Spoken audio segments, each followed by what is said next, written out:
Buen día, mi hermana. Feliz Pascua de Resurrección. Hoy con alegría y la resurrección de Cristo, celebrando la victoria de nuestro Señor, viva muerto, viva pecado.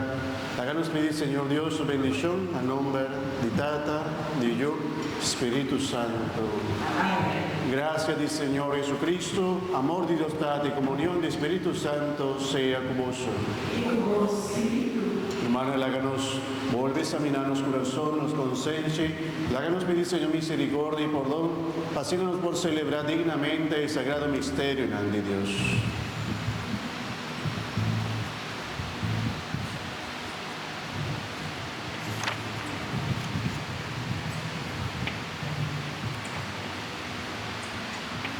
Ribadía feliz de Pascua, que Señor le háganos renovarnos arrepentimiento para nos por servir, Señor, resucitar en persona de nuestro prójimo. Ma promé que nos cuturcos, nos que este Señor reconocernos falta delante de vos y pedimos perdón. Señor Jesús, por vos sufrimiento y cruz, va a reconciliarnos con votata y a obtener perdón de nos pecados. Señor, ten piedad de nos.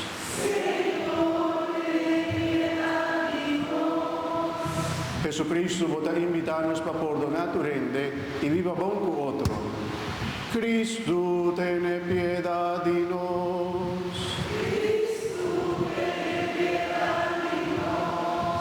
Señor Jesús, vota convidarnos a la mesa para hacer el lazo de amor y unirnos con otro.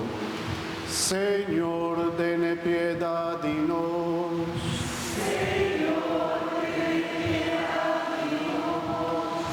Para Dios Todopoderoso, por mostrarnos su misericordia, perdónanos pecados y danos vida eterna. Amén.